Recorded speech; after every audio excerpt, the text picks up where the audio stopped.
और नॉर्मलाइजेशन में भी ऐसा क्या फंडा अपन लोग अपनाएं कि जहां नंबर कटने की बारी आई तो वहां नंबर कटना नहीं चाहिए। इस लाइन के जो नियरेस्ट है ना उसको हमेशा कम फर्क पड़ता है, लेकिन इस लाइन से जो जितना दूर है उसको नॉर्मलाइजेशन में उतना ही ज्यादा फर्क पड़ेगा। अब इसके अंदर नंबर कटने के ज्यादा चांस होते हैं, सॉरी यहाँ पर नंबर बढ़ने के चांस होते हैं और यहाँ पर नंबर कटने के चांस होते हैं। जब नंबर बढ़ने की बारी आएगी तो इसके तो नंबर बढ़ जाएंगे लेकिन इसके नहीं। गलत करोगे नेगेटिव मार्किंग में जाओगे, लेकिन जो नॉर्मलाइजेशन से फायदा होना होगा ना वो फायदा आप लोगों को नहीं होगा। अभी हमारा मुद्दा यह है कि राजस्थान पशु परिसर का जो एग्जाम है वो 2 या 2 से अधिक पारियों के अंदर हो रहा है। और देखो जब भी कोई कंपटीशन 2 या 2 से अधिक पारियों के अंदर होता है ना तो उसके अंदर डेफिनेटली नॉर्मलाइजेशन होता ही है। अब बात यह है कि नॉर्मलाइजेशन हो रहा है, अब आप नॉर्मलाइजेशन से बच कैसे सकते हो। और नॉर्मलाइजेशन में भी ऐसा क्या फंडा अपन लोग अपनाएं कि जहां नंबर कटने की बारी आई तो वहां नंबर कटना नहीं चाहिए, और जब नंबर बढ़ने की बारी आई तो अपने नंबर डेफिनेटली बढ़ने ही चाहिए। तो मैं आपको बताता हूं, आप ध्यान रखना कुछ बातें ऐसी हैं जिसको आप पूरा ध्यान रखोगे ना तो नॉर्मलाइजेशन में पशु परिसर में नंबर पक्का नहीं कटेगा, ये ध्यान रखना। अदरवाइज क्या होता है कि अगर मैं आपको एक चीज बताता हूं, मान लीजिए 1 तारीख को, 2 तारीख और 3 तारीख, मान लीजिए 3 दिन में आपका पेपर होता है। इधर भी पहली और दूसरी पारी, इधर भी पहली और दूसरी पारी, और इधर भी पहली और दूसरी पारी। ऐसे करके टोटल 6 पारी आपके सामने हो रही है ना।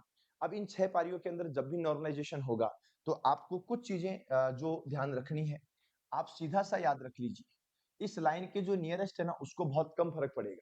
इस लाइन के जो नियरेस्ट है ना उसको हमेशा कम फर्क पड़ता है, लेकिन इस लाइन से जो जितना दूर है उसको नॉर्मलाइजेशन में उतना ही ज्यादा फर्क पड़ेगा। अब समस्या ये है कि नॉर्मलाइजेशन में फर्क तो पड़ रहा है, पर ये जो पारी है ना, ये पारी जो आगे की पारियां होती हैं, जो लास्ट की पारियां होती है ना, उन लास्ट की पारियों में क्या होता है कि नंबर कटने के चांस ज्यादा होते हैं।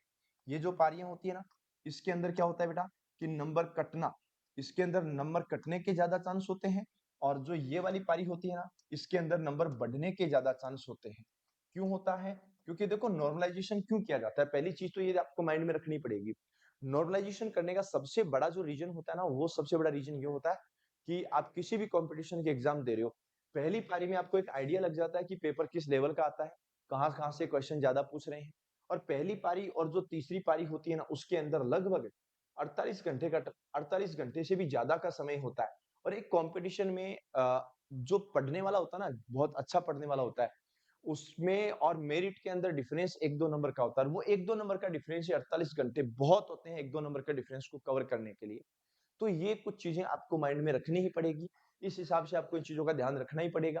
अब बात ये है कि नंबर कट कैसे सकते हैं। देखो पहली चीज, अगर आपकी एक्यूरेसी, एक्यूरेसी का मतलब होता है कि आप कितने क्वेश्चन में तुक्का मार रहे हो।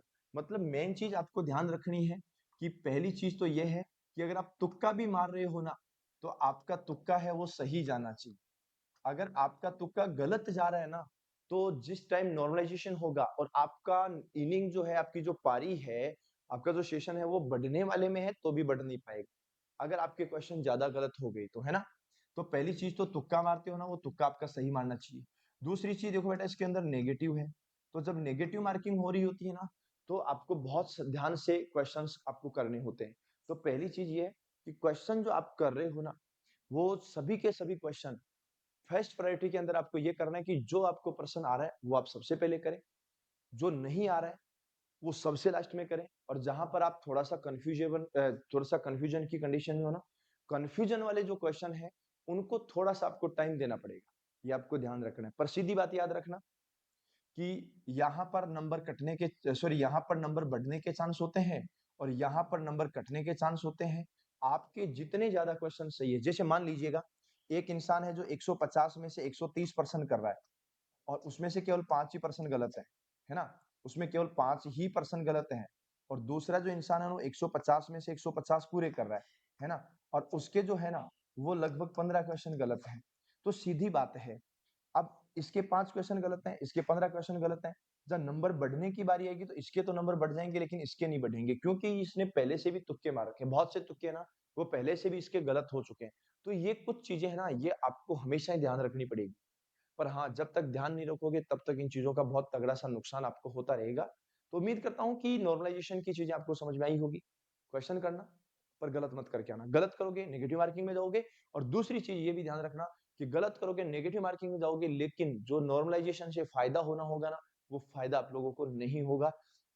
तो इन बातों का ध्यान रखते हुए अब हम लोग मिलेंगे अगले सेशन में, तब तक सभी को धन्य